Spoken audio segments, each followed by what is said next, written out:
ওই দিন ছিল ৭টা সাড়ে ৭টা হবে মাগরিবের ওয়াক্ত।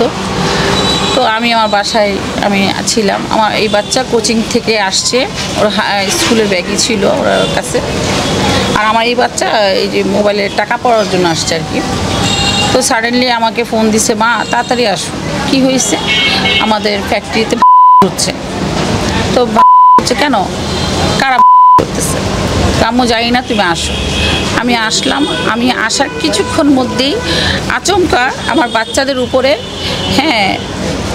ওকে 5জন ধরে একদম শুরু করছে ওদেরকে ইট দিয়ে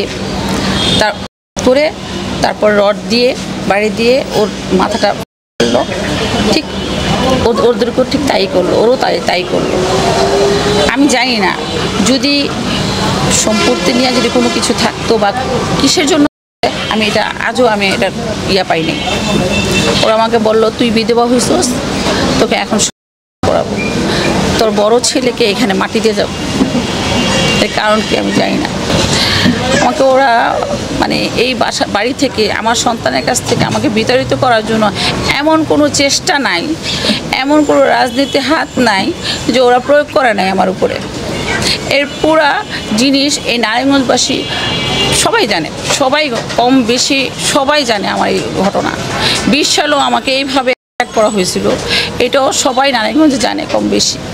আমি তখন নেই, কেননা আমার বাচ্চাদেরকে দেওয়া হয়েছিল যে আমি যদি কিছু করি তৌকিরের মতো করে আমার বাচ্চাদেরকেও নারায়ণগঞ্জ থেকে করে দিবে। আমি সেই জন্য আমার 8 বছরের বাচ্চা আর 12 বছরের বাচ্চা নিয়ে আমি বুকে চাপা দিয়ে চুপ করেছিলাম। কিন্তু আর কতকাল, আর কত দিন আমি এইভাবে সইব আমি নিজেও জানি না। কারণ আমার জীবন তো এমন কেউ নাই আল্লাহ ছাড়া যে আমাকে এরকম কোনো কিছু দেখাবে, যে আমার পাশে এসে দাঁড়াবে। আমাকে যেভাবে অন্যায় অত্যাচার করতেছে এটা সবাই দেখতেছে, সবাই পুরা আমি কি বলবো, পুরা নারায়ণগঞ্জ জানে। এখন আমি মুখ করতে বাধ্য হয়েছি যখন আমার বাচ্চার উপর আমি আর সইতে পারতেছি না। এখন আমাকে প্রোটেক্ট করার জন্য হয়তো দেখা যাবে আমাকে লড়াই করতে করতে আমি এই পর্যন্ত আসছি। আমি এখন আমার এই বাচ্চাদের হাত ধরে এখন আপনাদের কাছে আমি বিচার চাই যে আমার জন্য আসলে কি করবেন। আর যদি আপনারা এটা ভালো কোনো পদক্ষেপ আমার জন্য না নেন, তাহলে আমি আমার 3 বাচ্চা নিয়ে আমি এখানে করবো। এটা ছাড়া আমি আর আমার জীবনের কোনো নিরাপত্তা আমি পাচ্ছি না। এখন ওরা বলতেছে প্রপার্টির কারণে, হয়তো ওদের সাথে প্রপার্টি রিলেটেড আমাকে বিভিন্নভাবে, এর আগেও আমার একটা প্রপার্টি আমার দেবর লেখায় নিছিল যে রাজনৈতিক প্রভাবের কারণে আমাকে লেখায় নিছিল যে তুমি যদি আমাকে এটা দিয়ে দাও তাহলে তোমাকে আমি ডিস্টার্ব করবো না। আমি আমার বাচ্চাদের রিস্কের কারণে আর গণ্যমান্য যেই লোকেরা আসছে তাদের ইজ্জতের কারণে আমি আমার স্বামীর দেওয়া সম্পত্তিও আমি ওর নামে লিখে দিছি। তখন সে শান্ত ছিল। এর কিছুদিন পরেই সে আমার আরেকটা প্রপার্টি দখল করে সে অ্যাডভান্স নিয়ে আমার থেকে না বলে সে ওর নামে সে এটা করছে, ডিল করে সে এটাকে ভাড়া নিয়ে সে খাচ্ছে। তো আমি যখন 1 সপ্তাহ আগে যখন বললাম, আমি ওই মালিককে বললাম যে আমার এই জায়গাটা এটা তো আমার নামে জায়গা, দলিল আমার জায়গা আমার, আপনি ওনার সাথে কেন ডিট করবেন? আপনি আমার সাথে ডিট করবেন, আপনি আমাকে টাকাটা দিবেন।